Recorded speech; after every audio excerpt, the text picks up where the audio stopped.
ভাই বলেন তো, আপনার নেতা এত ভালো, তাই মিলিটারির ওই সময় মাজা ভেঙে দিয়েছিল কেন আপনার নেতা? যদি এতই ভালো ফেরেস্তা হয়, তা আর্মিরে মাজা ভাঙছিল কেন? আপনারাই তো বলছেন। বিএনপির হাজারো লিডারদের মুখে বক্তব্য শুনেছি, আমার লিডারের মাজা ভেঙে দিয়েছে, তারপরে লিডার এখনো আছে, তা মাজা ভাঙছিল কেন?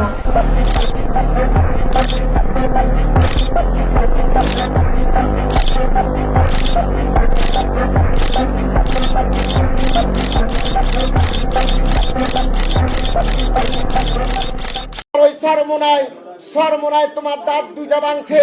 আওয়ামী লীগে প্রয়োজন যদি আমরা বাকিগুলো বেরিয়ে দেবো তোমাকে। তুমি আমাদের নেতার বিরুদ্ধে এই ধরনের অস্থির বক্তব্য দিবা, বাংলার জমিনে তুমি কোথাও কোনো জায়গার মধ্যে মাহফিল করতে পারবে না, তোমাকে মাহফিল করতে দেবো না ইনশাল্লাহ।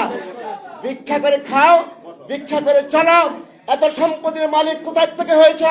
বাংলাদেশ জাতীয় উলামা দল তোমাদের বিরুদ্ধে দুদকে মামলা করবে, সেই সম্পত্তির হিসাব তোমাদেরকে দিতে হবে। আসসালামু আলাইকুম রহমতুল্লাহ। সুপ্রিয় দর্শক, উলামা দলের নেতা বলেছে যে বাংলাদেশে চরমনাইয়ের কোনো মাহফিল হতে দিবে না তারা। আপনারা জানেন যে সর্বপ্রথম চরমনাইকে উস্কে দিয়েছে বিএনপি নেতা সালাউদ্দিন। তিনি বলেছেন যে এরা হচ্ছে চরের দল এবং গত 15 বছর হাসিনাকে হাত পাকা দিয়ে বাতাস করেছে এবং নির্বাচনের বৈধতা দিয়েছে। এই কথা বলার পর থেকে চরমনাই অন ফায়ার। চরমনাই মনে করেন যে বিএনপির যত প্রকার অপকর্ম আছে সবগুলো তুলে ধরতেছে। তো এখন অতিষ্ঠ বিএনপি যে চরমনাইকে থামানো যায় কিভাবে? কোনোভাবেই থামানো যাচ্ছে না। তো আপনারা জানেন যে গতকালকে যে চাঁদাবাজ নয়ন চরমনাইয়ের বিরুদ্ধে স্লোগান দিয়েছে। তো উলামা দলের নেতা সর্বপ্রথম বলল যে বিএনপির চাঁদাবাজি নিয়ে, খুন খারাপি নিয়ে যদি আপনি কোনো মন্তব্য করতে চান, কোনো কথা বলতে চান, তাহলে আপনাকে ওযু করতে হবে। বিএনপির বিরুদ্ধে কোনো কথাবার্তা বলতে হলে সাবধানের সাথে ওযু করে কথা বলবেন। এই কথা উলামা দলের নেতা বলেছে। এর আগে বলেছে যে তারেক রহমানের নাম নিতে ওযু করতে হবে। এখন বলেছে যে বিএনপির চাঁদাবাজি, খুন খারাপি, ধর্ষণ, লুটতারাজ এগুলো নিয়ে কথা বলতে হলে, সমালোচনা করতে হলে আপনাকে ওযু করতে হবে, উলামা দলের নেতা বলেছে। এরপরেই তিনি বলেছেন যে বাংলাদেশে চরমনাইয়ের কোনো মাহফিল হতে দেওয়া হবে না। ওই সরমোনায় তোমার দাঁত দুইটা ভাঙছে। আওয়ামী লীগে প্রয়োজন যদি আমরা বাকিগুলো বেরিয়ে দেবো তোমাকে। তুমি আমাদের নেতার বিরুদ্ধে এই ধরনের অস্থির বক্তব্য দিবা, বাংলার জমিনে তুমি কোথাও কোনো জায়গার মধ্যে মাহফিল করতে পারবে না, তোমাকে মাহফিল করতে দেবো না ইনশাল্লাহ। তো প্রিয় দর্শক, এই বিষয় নিয়ে গুরুত্বপূর্ণ আলোচনা করেছেন আমাদের বড় ভাই মোহাম্মদ সুলাইমান। তো চলুন আমরা তার ভিডিওটা একটু দেখে আসি। চরমনাইয়ের মাহফিলের বিরুদ্ধে বিএনপির বিরাট পরিকল্পনা, মুখ ফসকে তাদের পরিকল্পনার কথা বের হয়ে গেছে। এটা আমি আগেই বলেছিলাম যে শীতের সিজনে শায়েখে চরমনাইয়ের উপর বিএনপি টার্গেট করবে, তার উপর হামলা করতে চাইবে, তার মাহফিলে ডিস্টার্ব করবে, বিশৃঙ্খলা করবে। শীতের সিজনে তারা মাহফিল করবেন, ইটস মাস্ট, করতে হবে। কারণ পীর সাহেব চরমনাই, শায়েখে চরমনাই এরা শুধু পলিটিশিয়ান না, এরা আধ্যাত্মিক রাহবার, এরা তরিকতের ইমাম, এরা সুফিবাদের ইমাম। বর্তমান পৃথিবীর সবচাইতে বড় পীর চরমনাই পীর। This is my analysis. সারা পৃথিবীতে চরমনাই পীর সাহেবের চাইতে জনপ্রিয় কোনো পীর, এমন কোনো পীর দেখাতে পারবেন না যার মুরিদ সংখ্যা চরমনাইয়ের চাইতে বেশি। অতএব তাদেরকে আখেরাতের ভয় সৃষ্টি করা, মানুষের দিল নরম করে দেয়া, জিকির শেখানো, তাসাউফের দার্স দেওয়া, এগুলোতে ওয়াজ মাহফিল নিয়ে সারা বাংলাদেশ ঘুরতে হবে। শীতের সিজনে ঘুরবে, যাবে। রাজনীতির কিছু কাজ মিনিমাইজ করে হলেও এটা যেতে হবে, কারণ তাদের সুপ্রিমেসি এই জায়গাটা, আখেরাত সবার উপরে তাদের কাছে। বিএনপি পরিকল্পনা করছে যে তাদের ওয়াজে হামলা করবে। জামাতের ওয়াজে হামলা, তো এটা তো আমির হামজা সহ বিভিন্ন ওয়াজে তো ডিস্টার্ব, এটা তো করা শুরু করেছে এবছরেই, গত এই 2025 সালের জানুয়ারিতেই শুরু করেছে। আর চরমনাইটা 25 সালের নভেম্বরে শুরু করবে। পার্থক্য হচ্ছে এটা। দেশে চরমনাইয়ের মাহফিল করতে না দেওয়ার হুঁশিয়ারি ওলামা দল নেতার। এটা হচ্ছে বিএনপির আসল পরিকল্পনা। এটা তারেক রহমানের নির্দেশে ওলামা দলের নেতা এটা বলেছেন যে চরমনাই যেভাবে বিএনপির বিরুদ্ধে বলছে, চরমনাই পীর সাহেবরা, দুই ভাই বা অন্যান্য নেতারা, আর ওয়াজ মাহফিলে তো যে পরিমাণ লোক হয়, ওটা জিয়াউর রহমানকে কবর থেকে ওঠালেও বিএনপি সমাবেশে অত লোক হবে না। অতএব সেই সাধারণ লোকদেরকে যদি পীর সাহেব চরমনাই তাদের সামনে তারেক রহমানকে এত গালাগালি করে বা তার বিরুদ্ধে এরকম অভিযোগ করে, তাহলে তারেক রহমানের কোনো অস্তিত্ব বাংলাদেশে থাকে না। মানুষ সিসি করে মসজিদে মসজিদে তারেক রহমানের উপর লানত দিবে। শায়েখে চরমনে দেয়া শুরু করেছে। মসজিদে মসজিদে তারেক রহমানের বিরুদ্ধে দোয়া মাহফিল হবে, তারেক রহমানের বিরুদ্ধে, পক্ষে না। কোথাও কোনো মসজিদে কিনে ঢুকতেই পারেন না তারেক রহমান, এরকম হতে পারে। জামাত চরমনায় এক হলে আর কেউ থাকে বাকি? আর অন্যান্য সব ইসলামী দল তো এখানে, হেফাজতের সাহস আছে আলাদা যাওয়া।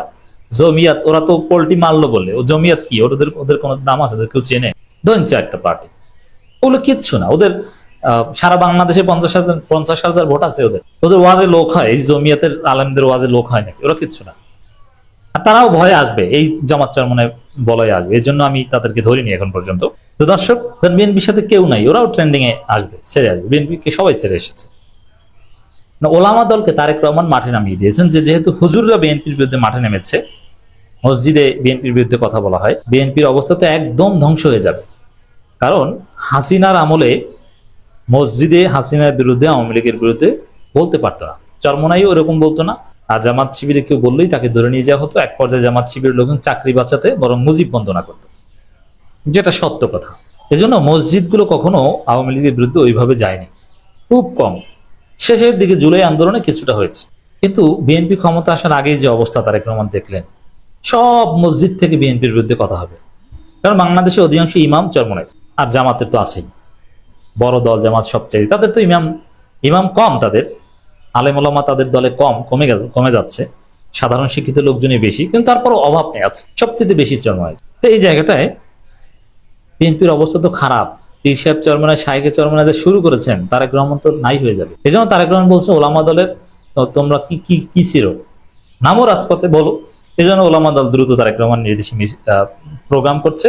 সেই প্রোগ্রামে যে জয়নুল আবেদিন ফারুক হুমকি দামকি দিচ্ছেন, এবং ওলামা দলের নেতারা বলছেন যে বিএনপি সমালোচনা করার আগে উজু করতে হবে। দেখেন, ওলামা দল যে একটা গর্ধব, অপদার্থ, গাধা, এরা যে আসলে হুজুর নামের কলঙ্ক। ওরা কিসের হুজুর? আমি চ্যালেঞ্জ দিয়ে বলছি, ওলামা দলের কেন্দ্রীয় কমিটিতে যে কয়জন আলেম আছে, নামের পিছনে মরণ আছে, ওরা খুঁজবেন যে ওই আওয়ামী লীগের ওলামা লীগের লোক আলেম ওলামারা যেরকম গাঞ্জা সহ ধরা পড়তো, পর্ন ভিডিওর সিডি সহ ধরা পড়তো, মনে নাই? এই ওলামা দলের ওইগুলো ওইরকম ধরা পড়বে। এরা কি বাটপার, একটা উদাহরণ দিই। জেলার শ্রেষ্ঠ ইমাম নির্বাচিত হয়েছে ওলামা দলের এক নেতা, অথচ সে কোনো ইমামতি করে না। এই হচ্ছে ওলামা দল। ওলামা দলের যত নেতা আছে বাংলাদেশে, আমি চ্যালেঞ্জ করে বলবো, একজন ওলামা দলের নেতাকে দেখান যে জেড জবর পেশ ছাড়া এক লাইন আরবি পরে দেখাতে পারবে না। আমার সামনে পড়বে, আমি ভুল ধরবো। নাউ সরব মিজান আমি ভালোভাবে বুঝি, এক লাইন আরবি পড়তে পারে না। বোখারি আউয়াল খুলে দেবো, অরিজিনাল কেতাব, একেবারে প্রথম হাদিসটা, এর নাম হলো আমাল বিন নিয়াত, এটা ও পড়ুক, একেবারে সনদ সহ পড়ুক। উসুল বোঝে না, কিচ্ছু বোঝে না। আমাদের সামনে ইমামতি করতে গেলে হাত পা কাঁপবে।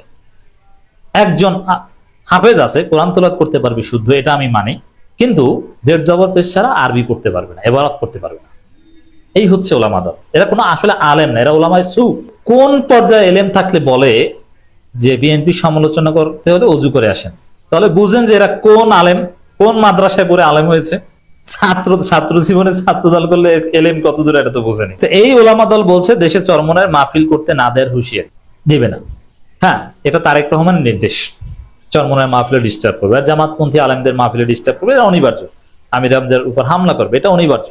এজন্য আমাদের কথা থাকবে, আমাদের পরিকল্পনা থাকবে, শীতের সিজনে জামাত চরমনায় মাহফিল করবে একসাথে।